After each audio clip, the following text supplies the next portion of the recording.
सारी इन्फॉर्मेशन दी है। आज के इस वीडियो में बेसिकली बात करेंगे मोबाइल फ़ोन की आईसीज के बारे में, क्या कुछ होता है आईसीज के ऊपर पूरी इन्फॉर्मेशन मैं आपको दूंगा। तो देखिए फ़ोन के अंदर जो होते हैं जितने भी कंपोनेंट लगे हुए हैं गाइस, वो एसएमडी कंपोनेंट होते हैं। अब एसएमडी कंपोनेंट का मतलब क्या होता है कि वो सरफेस पे माउंट होते हैं। जितने भी कंपोनेंट, जैसे अगर आपने पुराने बोर्ड्स देखे होंगे तो उसमें क्या होता था, कंपोनेंट एक साइड होता था, उसकी सोल्डिंग जो है ना वो होल्स बने होते थे और होल्स के थ्रू कंपोनेंट के वायर को डाल के दूसरे साइड में शोल्डिंग की जाती थी। अगर आप मान के चलो आज से 10 साल पहले की सर्किट देखोगे तो मोबाइल वगैरह में ये सारी सर्किट यूज़ होती है। चार्जर में भी अगर अभी आप लेटेस्ट चार्जर देखोगे तो चेंज हो गया, बट अब जो पहले थोड़ा पहले मिड में जो चार्जर आते थे उनमें भी आपको जो है ना वो सर्किट देखने को मिल जाएगी, जिसमें एक साइड में कंपोनेंट होता है और दूसरे साइड में उसकी शोल्डिंग होती थी।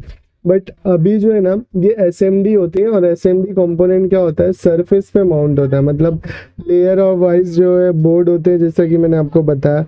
तो एक अपर लेयर होता है और एक उसके साइड में जो है वो बैक लेयर होता है, और उसके बीच में जो होता है ना अलग अलग और 8-9 लेयर होते हैं, ठीक है।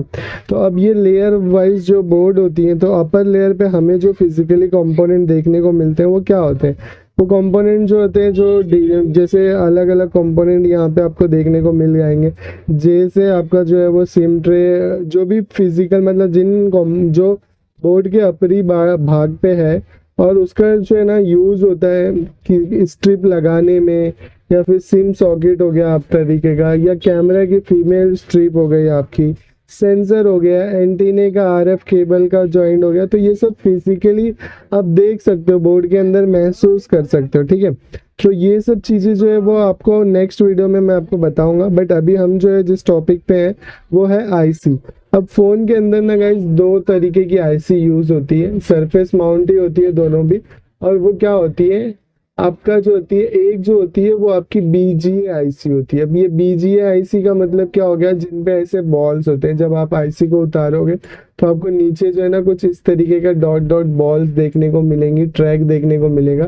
तो ये जो होता है आपका वो हो गया बीजीए, ठीक है, बॉल वाली। दूसरी क्या होती है आपकी पिन आईसी होती है। पिन आईसी में क्या होता है, जैसे ऐसी पिने बनी होंगी, ठीक है, ये भी पिने आईसी एक तरीके का ये भी होता है कि पिन आपकी आईसी के बाहर हो, ठीक है। वैसे तो एसएमडी में अभी वो धीरे धीरे देखने को नहीं मिलता। एसएमडी में आपको यही सारे कंपोनेंट जो है वो देखने को मिलते हैं कि ये आपका जो हो गया इस तरीके से लगा हुआ है, ठीक है। तो अब ये क्या है, यहाँ पे अगर आप देखोगे तो ये आपका पिन वाला है, ठीक है, ये आपका बॉल वाला है। तो ये पिन हो गई आईसी और ये बॉल आईसी, ये बेसिकली दो आईसीज आपको देखने को मिलती है। अब ये आईसीज में जो होता है ना छोटी बड़ी जो भी आईसी यू से डिनोटेड होती है, जैसे इनके ऊपर अगर यहाँ पे तो नहीं लिखा हुआ, बट बहुत सारे सेमेटिक में आपको देखने को मिलेगा जिन पे वो आप यहाँ पे देखोगे। तो ये क्लॉक वाइज, मतलब क्लॉक वाइज का मतलब क्या होता है कि अगर मैं यहाँ पे इसका डॉट पकड़ूँ, जैसे यहाँ पे इसका डॉट है, मैं आपको दिखाता हूँ, देखो यहाँ पे अगर मैं यहाँ पे एक नंबर पे क्लिक करता हूँ ना तो 2 नंबर पे देखो, तो यहाँ पे ये क्या है, ये आईसी का पोजीशन है, ठीक है। एक नंबर इसमें कहाँ है, एक नंबर आपका यहाँ पे ग्राउंड दिया होगा, ठीक है। तो एक नंबर आपका ये रहा यहाँ पे, ठीक है।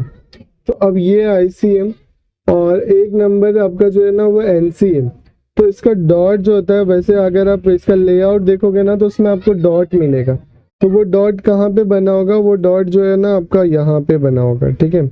अब यहाँ पे बना होगा ना तो ये जो हो गया आपका क्लॉकवाइज हो गया। अगर मैं काउंट यहाँ से करूँ 1 2 3 4 5, मतलब घड़ी की सुई इस तरीके से घूमती है ऐसे ऐसे, ठीक है।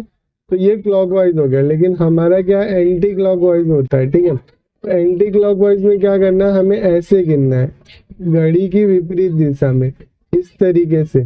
तो आपको पता चलेगा कि कौन सा पिन कहाँ पे गया है। जैसे किसी किसी का बिट मैप नहीं होगा तो आप सेमेटिक के थ्रू भी फॉलो कर सकते हो। तो ये आपका 1 हो गया, ये 2 हो गया, ये 3 हो गया, ये 4 हो गया, ये 5, ये 6, ये 7, ऐसे कर करके आपका 11 पिन जो है वो यहाँ पे हो गई, ठीक है।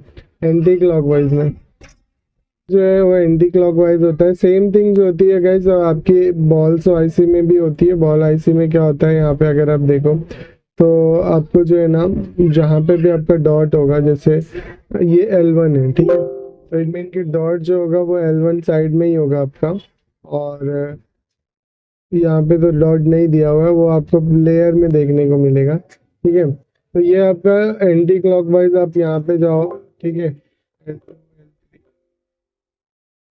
L2 L1 L2 L3 नहीं है, L4 L5 L3, ठीक है। अब बहुत सारे लोगों को ना ये भी जानना होता है कि ABCD का क्या क्या सीन होता है, ठीक है। तो सेम इसी तरीके से आपका जो है ना वो बॉल आईसी में भी होता है। बॉल आईसी में क्या होता है, देखो ए आपका यहाँ पे है, तो इट मीन कि डॉट जो होगा आपका वो यहाँ से स्टार्ट होगा, यहाँ पे आपका डॉट होगा, ठीक है। अब यहाँ पे ए आपका जो है क्लॉकवाइज अगर हम जाए तो क्लॉकवाइज कैसा होगा कि यहाँ से आपका इस तरीके से ऐसा, ठीक है। एंटी क्लॉकवाइज क्या होगा, यहाँ से अगर क्लॉकवाइज जा रहे हैं तो इस तरीके से हो रहा है, तो एंटी क्लॉकवाइज कैसे होगा, ऐसा, ठीक है। तो ये आपका एंटी क्लॉकवाइज हो गया। अब यहाँ पे अगर आप देखो तो ए जो है आपका वो कहाँ जा रहा है, ए, तो मतलब ये A2, तो इट मीन कि आपका ये क्लॉकवाइज हो गया, A2 A3 नहीं है, A4 A5 A6 ऐसा करके आपका एक रो हो गया, ठीक है, रो हो गया। उसके बाद सेकेंड रो आपका B से स्टार्ट होगा, थर्ड रो आपका C से स्टार्ट होगा, बट I से ना आपका रो स्टार्ट नहीं होगा गाइस। क्यों? क्योंकि I में क्या होता है कि I में जो होता है ना 1 के साथ कंफ्यूजन हो जाएगा, इसीलिए I को नहीं रखा। आप देखो ACDEF देखने को मिलेगा आपको, GH, I नहीं है, J, फिर K, फिर L, ठीक है। तो ये आपको जो है वो देखने को मिलेगा, बट I नहीं देखने को मिलता यहाँ पे। और यहाँ से A से लेके जो डॉट छोटा रहता है उसको भी काउंटिंग होती है।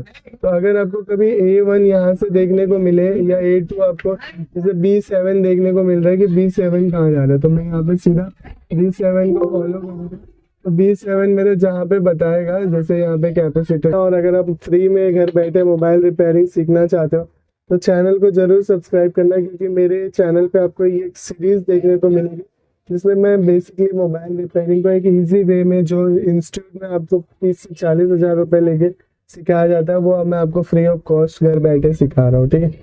Thank you.